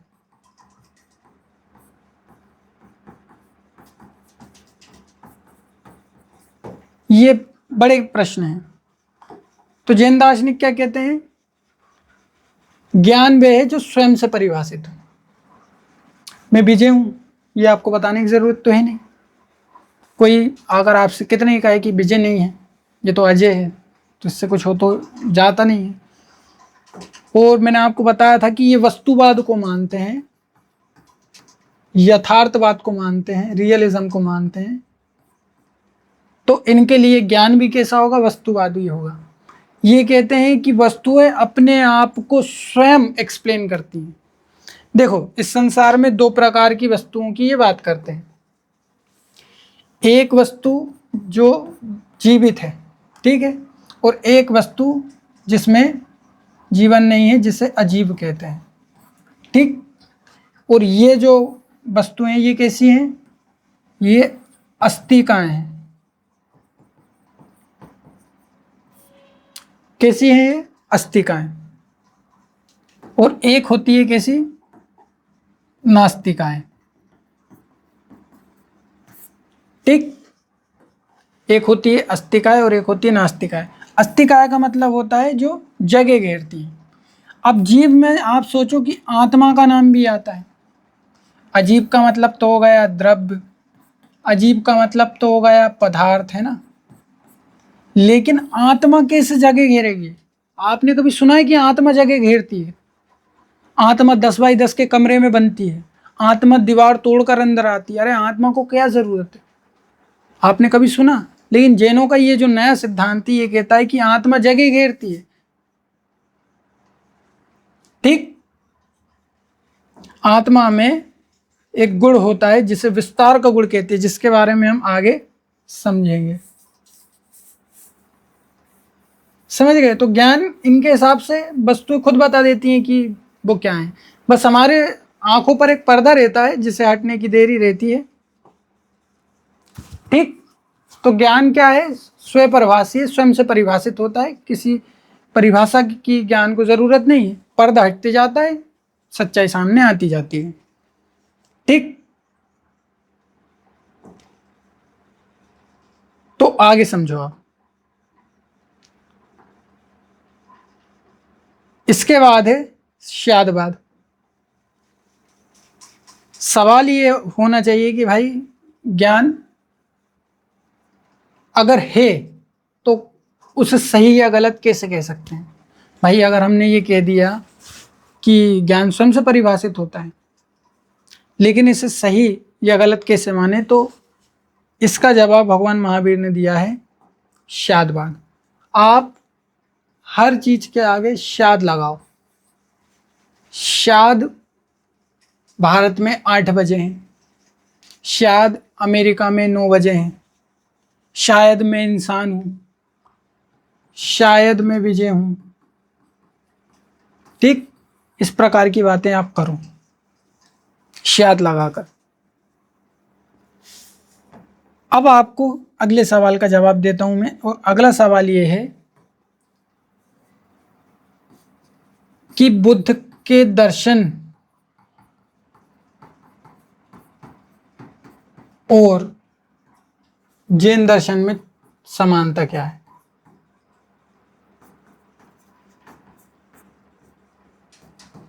समानता ये समझना थोड़ा सा इंपॉर्टेंट है।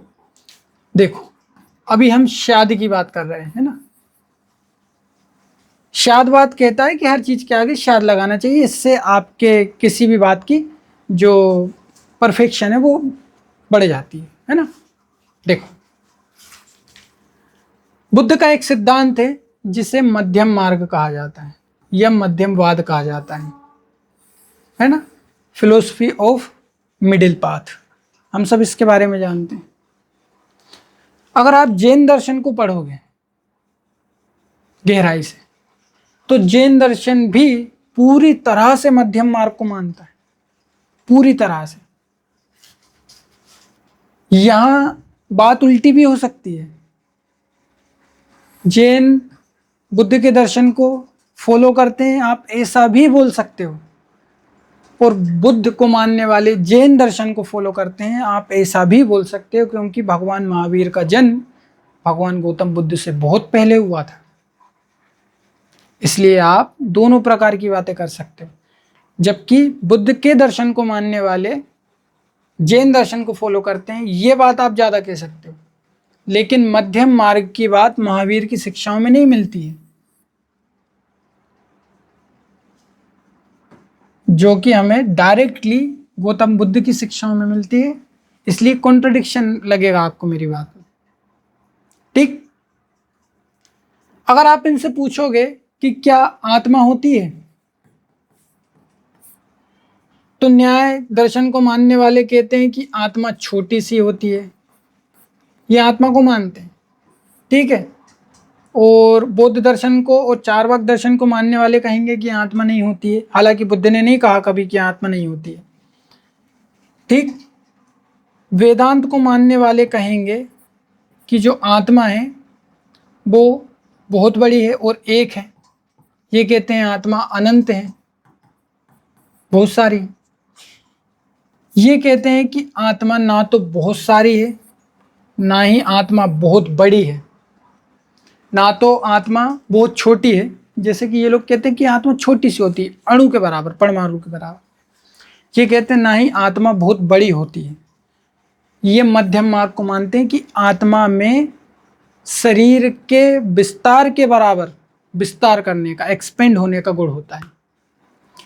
इसे ये आत्मा का पर्याय कहते हैं। पर्याय का मतलब होता है फंडामेंटल क्वालिटी, फंडामेंटल एट्रीब्यूट, है ना, मूल गुण। जैसे चाशनी का मूल गुण क्या है कि वो मीठी लगनी चाहिए, ऐसे ही आत्मा का मूल गुण है कि वो एक्सपेंड हो जाती है। जितना बड़ा शरीर, चींटी के शरीर में जाएगी तो चींटी बराबर, हाथी के शरीर में जाएगी तो हाथी के बराबर, इंसान के शरीर में जाएगी तो इंसान के बराबर। जैसे जैसे इंसान बढ़ेगा उतनी बड़ी होती जाएगी। तर्क क्या है इसके बारे में, आत्मा को समझाऊंगा मैं जैन दर्शन के हिसाब से जब बात करेंगे, ठीक। अगर इनसे पूछा जाए कि भाई सत्य क्या है,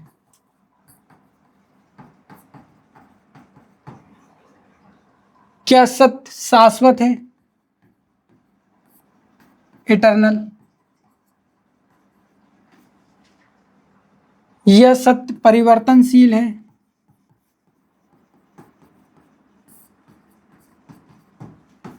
क्या है? अगर इनसे पूछेंगे तो ये कहेंगे कि भाई देखो, ये जो सत्य है ना तो वो शाश्वत है ना ही परिवर्तनशील है।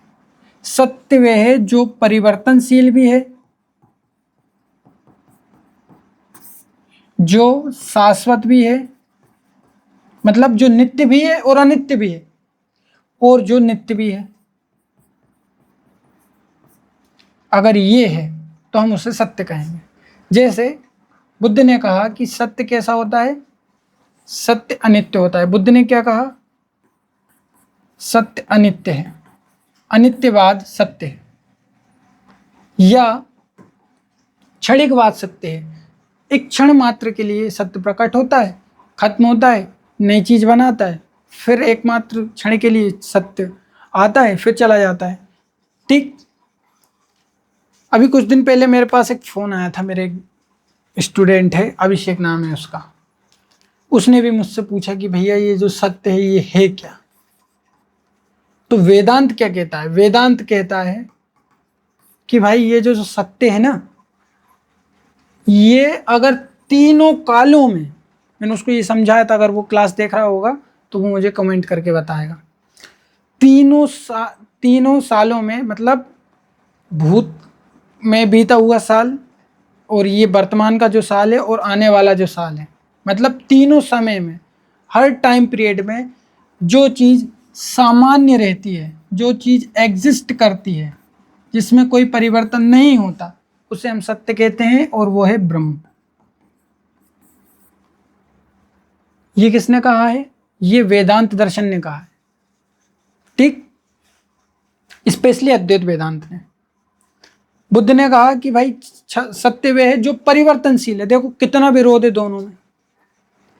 लेकिन जैन दार्शनिक क्या कर रहे हैं, जैन दार्शनिक दोनों दर्शनों में एक साम्य बैठा रहे हैं, एक कोऑर्डिनेशन लेकर आ रहे हैं। जैन दार्शनिक कहते हैं सत्य वह होता है जिसका कुछ भाग नित्य हो, कुछ भाग अनित्य हो, और कुछ भाग सामान्य हो, मतलब हमेशा रहता भी हो। लेकिन अगर आप बुद्ध के दर्शन को अच्छे से समझेंगे तो बुद्ध भी यही बात बोलते हैं जो महावीर भगवान बोल रहे हैं। बुद्ध भी यही कहते हैं कि सत्य अनित्य जरूर है, लेकिन कुछ अवशेष बच जाता है। सत्य परिवर्तनशील है, लेकिन कुछ भाग, कुछ अवशेष बच जाता है। ठीक। तो ऐसा लग सकता है कि बुद्ध का जो दर्शन है और भगवान महावीर का जो दर्शन है उसमें सिमिलरिटीज ज़्यादा हैं, एक दूसरे के कॉपी हैं, ऐसा लग सकता है। हो भी सकता है क्योंकि विचारधाराएं मैच तो होती ही हैं। और ऐसा सिर्फ भारत में नहीं हुआ, भारत से बाहर भी ऐसा हुआ। देखो, भारत से बाहर अगर आप दो दार्शनिकों की बात करोगे जो लगभग इसी टाइम के हैं, एक का नाम है परमेनाइट्स, है ना, परमेनिडीज भी बोलते हैं, लेकिन नाइट्स बोलोगे तो थोड़ा इंग्लिश वाला फील आएगा। और एक दार्शनिक है हेराक्लिटस। हेराक्लिटस पूरी तरह से वो मानते हैं जो कि भगवान बुद्ध ने कहा है। भगवान बुद्ध ने कहा कि सत्य नदी की तरह बहता हुआ है। हमको लग रहा है कि नदी स्थिर है, लेकिन नदी स्थिर नहीं है, वो पूरी तरह से बह रही है। और यही कारण है कि बुद्ध आत्मा को नहीं मानते। आत्मा को मानने वाले जितने दर्शन है वो कहते हैं कि आत्मा शाश्वत और नित्य होती है। गौतम बुद्ध कहते हैं कि आत्मा को आप ऐसे मत मानो, आत्मा को भी आप अनित्य मानो, कि उसमें भी परिवर्तन होता है, तो आत्मा को मान सकते हैं, नहीं तो आत्मा को नहीं मानेंगे।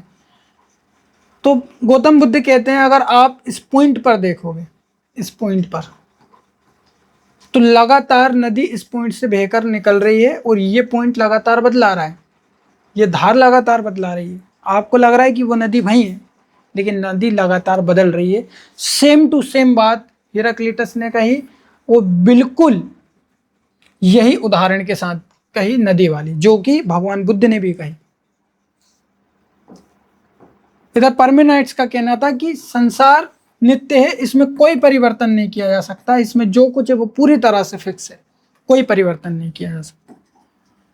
तो ये जो कॉन्ट्रडिक्शन है ना, वो आपको पश्चिम में भी देखने को मिलेगा। तो महावीर की तरह इधर भी कौन है, इधर आए एम्पेडोक्लीज, और एम्पेडोक्लीज ने इन दोनों के बीच में साम बैठाया। इन्होंने कहा कि देखो भाई, आप भी एक साइड लेकर चल रहे हो, आप भी एक साइड लेकर चल रहे हो, आपका एक साइड सत्य है, आपका भी एक साइड सत्य है, लेकिन आपका दूसरा साइड गलत है, और आपका भी दूसरा साइड गलत है।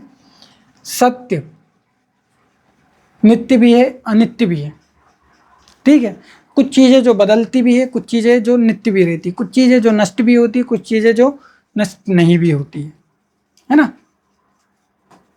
चलो आगे बढ़े। देखो,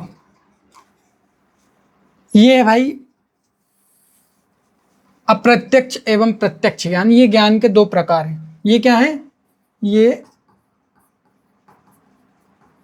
ज्ञान के प्रकार हैं। देखो भाई, मैंने स्मार्ट बोर्ड ले लिया, इतना महंगा कैमरा ले लिया है, हम लोगों का प्रोडक्ट देखो आप, स्मार्ट बोर्ड 1 लाख रुपए का, कैमरा 1 लाख रुपए का, कंप्यूटर 1 लाख रुपए का, सामने माइक लगा है 14-15 हज़ार का, है ना। ये सारी चीज़ें, लाइट लगी लगभग 8-10 हज़ार रुपए की, इतनी सारी चीज़ें, ये हमारे प्रोडक्ट। वो लड़कियों ने अपना प्रोडक्ट क्या बना रखा है, खुद की बॉडी को। बॉडी क्या है, वस्तु रह गई है मात्र, वस्तु मतलब उपयोग। तो लड़कियां, सभी नहीं लेकिन बहुत सारी लड़कियां जो अपने बॉडी को प्रोडक्ट बना रही हैं, उनसे कहूँगा कि बिल्कुल मत करो ऐसे, बॉडी को प्रोडक्ट मत बनाओ, ना ही फॉलोअर्स के लिए, ना ही पैसे कमाने के लिए। प्रोडक्ट होना चाहिए आपका गुण, आपकी क्वालिटी, है ना। बॉडी को प्रोडक्ट मत बनाओ। हमारा प्रोडक्ट देखो, ठीक है। तो बॉडी प्रोडक्ट नहीं होना चाहिए। बॉडी प्रोडक्ट होगी तो सिर्फ उसका उपयोग किया जाएगा, उसके उपयोग की बात की जाएगी, क्योंकि भाई प्रोडक्ट का काम क्या है, उपयोग में आना। प्रोडक्ट क्या है, प्रोडक्ट तो निर्जीव होता है ना। तो आप अपनी बॉडी को प्रोडक्ट बना के अपने आप को, पूरे महिला समाज को निर्जीव मत बनाओ, ठीक है। बॉडी को प्रोडक्ट नहीं होना चाहिए। तो एक होता है अप्रत्यक्ष ज्ञान और एक होता है प्रत्यक्ष ज्ञान। ध्यान रहे, जो प्रत्यक्ष ज्ञान है इसे हम डायरेक्ट नॉलेज बोलते हैं। ठीक, प्रत्यक्ष ज्ञान को क्या बोलते हैं? Direct knowledge. मुझसे गलत लिखा गया, मुझे इस साइड लिखना था। और इसी को हम अपरोक्ष ज्ञान भी बोलते हैं, अपरोक्ष ज्ञान। ठीक, जो डायरेक्ट मिल रहा है हमें, किसी संसाधन के माध्यम से नहीं मिल रहा। लेकिन जैन दार्शनिक कहते हैं कि प्रत्यक्ष ज्ञान भी पूरी तरह से प्रत्यक्ष नहीं होता। अभी आगे समझाऊंगा और अच्छे से समझ पाओगे। और दूसरा प्रकार है ज्ञान का, और वो है अप्रत्यक्ष ज्ञान, जिसे परोक्ष ज्ञान कहते हैं। मतलब जो किसी चीज पर डिपेंड करता है। थोड़ा सा कंफ्यूज हो जाता है इसमें, देखो यहाँ आ है, इधर यहाँ आए तो कन्फ्यूजन होती है, इसलिए प्रत्यक्ष और अप्रत्यक्ष से याद रखना। लेकिन एग्जाम में अपरोक्ष ज्ञान और परोक्ष ज्ञान लिखकर भी आता है, तो थोड़ा सा समझना बात को। ठीक, तो जो अप्रत्यक्ष ज्ञान है और जो प्रत्यक्ष ज्ञान है वो क्या है, इसको थोड़ा सा समझना है। देखो, प्रत्यक्ष ज्ञान वो है जो डायरेक्ट हमें हमारी सेंसेस के थ्रू प्राप्त हो रहा है। ठीक है, सेंसेस के थ्रू, बीच में कोई और चीज नहीं है, हम है और हमारी सेंस है। लेकिन प्रत्यक्ष ज्ञान भी पूरी तरह से सत्य नहीं होता, प्रत्यक्ष ज्ञान भी पूरी तरह से सही नहीं होता, पूरी तरह से प्रत्यक्ष नहीं होता। डायरेक्ट नॉलेज भी पूरी तरह से डायरेक्ट नहीं होता। अप्रत्यक्ष ज्ञान, अप्रत्यक्ष ज्ञान कैसा है? अप्रत्यक्ष ज्ञान का मतलब होता है कि किसी चीज के माध्यम से प्राप्त होने वाला ज्ञान। ये कहते हैं कि जो हमारा प्रत्यक्ष ज्ञान है वो अप्रत्यक्ष ज्ञान ही होता है, पूरी तरह से प्रत्यक्ष नहीं होता। प्रत्यक्ष ज्ञान क्या होता है? प्रत्यक्ष ज्ञान होता है परमार्थिक ज्ञान। ठीक, इधर चलते हैं। ये देखो प्रत्यक्ष ज्ञान के प्रकार, तो एक होता है व्यावहारिक प्रत्यक्ष और एक होता है परमार्थिक प्रत्यक्ष। व्यावहारिक प्रत्यक्ष में वो सारी चीजें जो हमारी सेंसेस के थ्रू हम देख पा रहे हैं, समझ पा रहे हैं, महसूस कर पा रहे हैं। जैसे भाई आंखों का काम देखना है तो आंखें देख रही डायरेक्टली। अब मेरे इस बोर्ड के बीच में कोई और माध्यम तो है नहीं कि जैसे मुझे किसी ने बता दिया कि यहाँ एक बोर्ड लगा है, ये तो मैं डायरेक्ट देख पा रहा हूँ ना। लेकिन ये डायरेक्ट देखना भी पूरी तरह से सत्य नहीं है, इससे सत्य का पता नहीं लगाया जा सकता। ठीक, ये एक एम्पिरिकल एविडेंस है। लेकिन जो ट्रांसेंडेंटल नॉलेज है, जो परमार्थिक प्रत्यक्ष है, ये सबसे महत्वपूर्ण है। इससे आपको वस्तुओं का वास्तविक ज्ञान मिलता है। वस्तुओं का जो खुद का वास्तविक स्वरूप है उसका ज्ञान आपको इस वाले प्रत्यक्ष से मिलेगा। और ये कब मिलता है, इसकी बात अभी मैं अगले पेज में करूंगा। ठीक,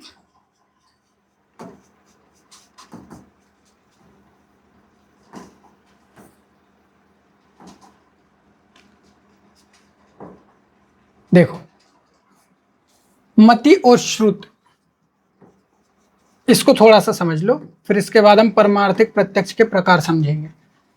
देखो मति और श्रुत ये हम सब आम आदमी के लिए है। भाई हमारा काम है थोड़ा सा दिमाग लगाना और सुनकर चीज़ों को मान लेना। हम क्या करते हैं, हम किसी चीज़ को सुनते हैं और थोड़ा सा हम दिमाग लगाते हैं, मान लेते हैं, देखते हैं, महसूस करते हैं और मान लेते हैं। ये बहुत नॉर्मल है ज्ञान का, ज्ञान को प्राप्त करने का तरीका। जो इम्पोर्टेंट है वो ये है समझना, ज्ञान प्राप्ति के 4 चरण होते हैं। पहला होता है अपग्रेड, दूसरा होता है ईयत, तीसरा होता है अवाय और चौथा होता है धारणा। अब मैं आपको इमैनुअल कांट के हिसाब से कुछ चीज़ समझाता हूँ। देखो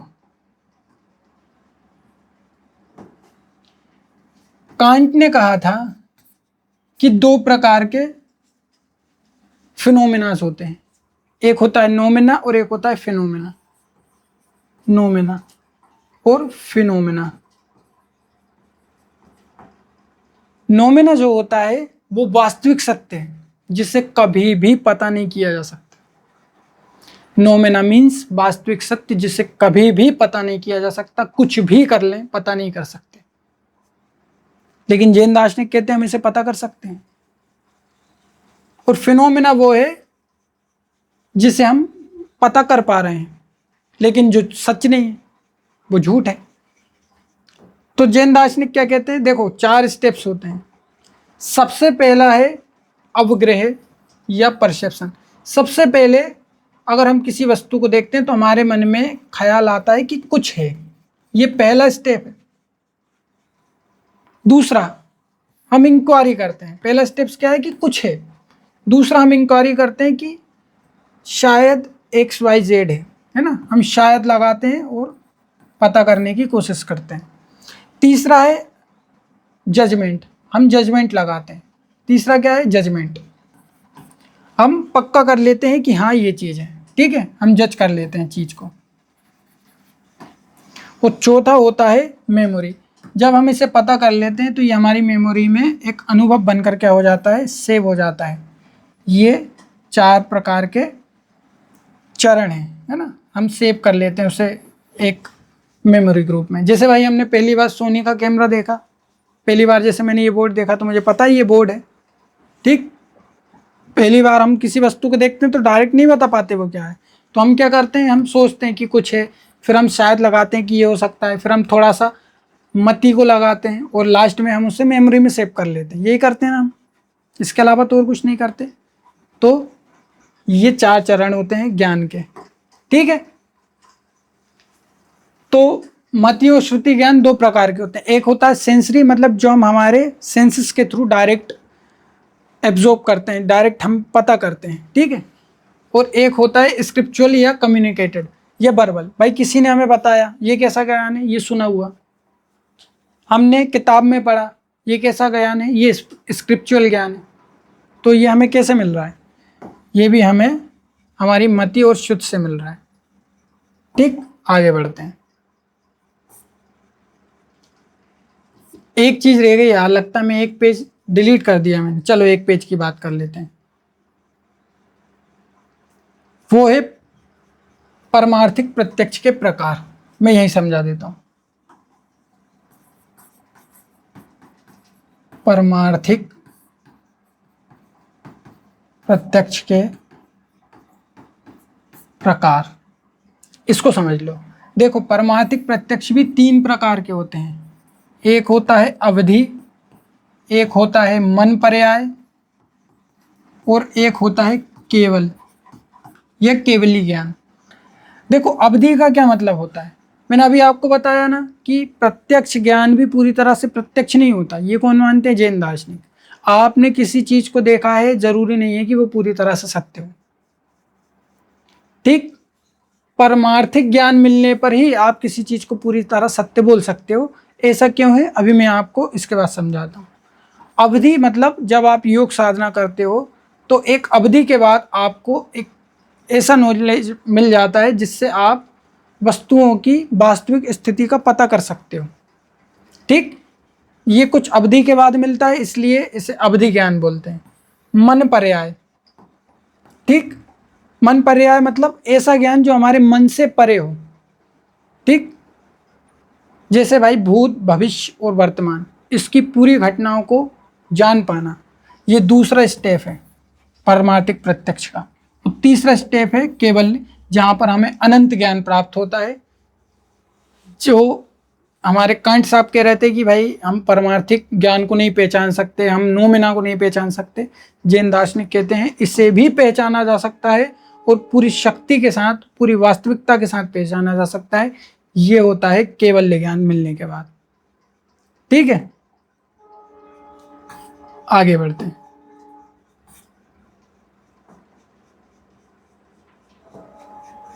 अब बात आती है जैन तत्व मीमांसा की, ठीक। जैनों का जो तत्व मीमांसा है वो बहुत ज्यादा इंपॉर्टेंट है। तत्व मीमांसा में हम किसकी बात करते हैं, तत्व मीमांसा में बात हम करते हैं सत्य क्या है, वो कौन सा सत्य, अंतिम सत्य। सत्य तो बहुत सारे हमें पता है, लेकिन अंतिम सत्य क्या है, ये समझना जैन तत्व मीमांसा का सबसे मूल उद्देश्य है। दूसरा, ईश्वर, आत्मा, जगत, कब बना, क्यों बना, कैसे बना, आत्मा है तो एक है, दो है, कितनी है, ईश्वर है तो एक है, दो है, कितने हैं, स्त्री है, पुरुष है, क्या है, फलाना है, ढिकाना है, ये सारी चीज़ों को समझना, ये क्या है, ये तत्वमीमांसा है। मेटाफिजिक्स को मेटाफिजिक्स क्यों कहते हैं, मैंने एक वीडियो बनाया है, उसे देख लेना, समझ जाओगे। ठीक है, तो इन चीज़ों को आपको समझना पड़ता है। अगर आप इन चीज़ों को समझते हैं तो आप जैन तत्वमीमांसा को समझ पाओगे, आपको इन सब चीज़ों का जवाब मिलेगा। तो ईश्वर को तो ये मानते ही नहीं है, आत्मा को ये मानते हैं, क्यों मानते हैं और कैसे मानते हैं, प्रॉपर्टीज़ क्या बताई इन्होंने आत्मा की, जब हम आत्मा वाला चैप्टर पढ़ेंगे जब समझेंगे। ठीक है, जगत के बारे में इनके क्या थॉट्स हैं, इसके बारे में हम आगे समझेंगे। अभी इनका जो मूल सिद्धांत है वो समझ लेते हैं। ठीक, इनका जो मूल सिद्धांत है वो ये वाला है, नए आंशिक ज्ञान और अनेकांतवाद। मैं भी आपको अनेकांतवाद समझाऊंगा, ये वाली जो चीज़ है ये मैं आपको बाद में समझाऊंगा। ठीक है, ये भी मैं आपको बाद में समझाऊंगा। अभी आपको ये दो चीज़ें समझना है, तीन चीज़ें समझना है, सॉरी। देखो, मोनिज्म, मोनिज्म का मतलब होता है एकवाद। जैसे वेदांत दर्शन है, वेदांत क्या मानता है, वेदांत मानता है कि अंतिम सत्य एक है और वो ब्रह्म है। अंतिम सत्य क्या है, एक है और ब्रह्म है। देखो, मैं जैन दर्शन को पढ़ता हूँ ना, तो मुझे कहीं कहीं कन्फ्यूज़न भी होती है। क्यों होती है? पहली कन्फ्यूज़न तो ये है कि भाई देखो, वेदांत कहता है जैसे कि अंतिम सत्य एक है, तो समझ में आता है भाई, एक सत्य को हम समझ पाएंगे, पहचान पाएंगे कि एक सत्य ये हो सकता है। ठीक है, लेकिन जैन दर्शन कहता है कि जो सत्य है, अभी जैसे हमने बात की कि अंतिम सत्य क्या है, तो ये कहते हैं कि अंतिम सत्य एक नहीं है, अनेक है। ये एकवाद को नहीं मानते, वेदांत एकवाद को मानता है, ये बहुवाद को मानते हैं। अंतिम सत्य कैसे अनेक है, अनेक धर्मकम वस्तु, मतलब एक वस्तु के अनेक धर्म होते हैं। अगर आप सोच रहे हो कि आपके पास जो वस्तु है उसमें सिर्फ द्रव्य है और आयतन है, जो कि वस्तु की परिभाषा है, उसमें सब्सटेंस है और कुछ उसका वॉल्यूम है, मतलब वो जगह घेरता है, तो ऐसा नहीं है। इसके अलावा भी उस वस्तु में अनेक धर्म है, धर्म से मतलब है अनेक गुण हैं, अनेक पर्याय हैं उस वस्तु के। ठीक, उसमें स्व पर्याय और पर पर्याय, इसको समझना पड़ेगा, जब भी आप वस्तु को समझ पाओगे। स्व पर्याय मतलब वस्तु के खुद के गुणधर्म, और पर पर्याय जो वस्तु में नहीं है। अगर आप वो भी समझोगे तब जाकर आप वस्तु को समझ पाओगे। इसलिए ये कहते हैं कि वस्तु के अनेक धर्म होते हैं। अब जैन दर्शन ये यहाँ पर कंफ्यूज कर देता है कि यार अनेक सत्य को कैसे पहचान पाएंगे, अनंत को, एक एक चीज को जाकर कैसे टटोलेंगे। तो इसका जवाब ये बहुत खूबसूरत देते हैं। क्या देते हैं आगे मैं आपको समझाऊंगा। ठीक है, अब बात करो जैन एथिक्स की। जैन एथिक्स क्या कहता है? देखो, जैन एथिक्स में सबसे इंपॉर्टेंट सिद्धांत है अहिंसा का। इसके अलावा भी बहुत सारे हैं जो मैं आपको समझाऊंगा। ठीक है, त्रिरत्न की बात है, जैन त्रिरत्न। ठीक है, सत्य, अहिंसा, अस्तेय, इसको हमें समझना है। इसके अलावा और भी टीचिंग्स है जिसको हम समझेंगे। गोल ऑफ लाइफ क्या है? केवल्य, ज्ञान की प्राप्ति। इससे क्या होगा? इससे आपको मोक्ष मिलेगा।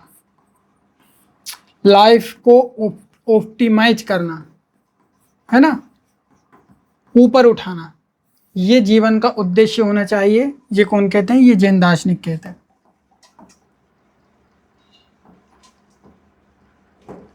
ठीक,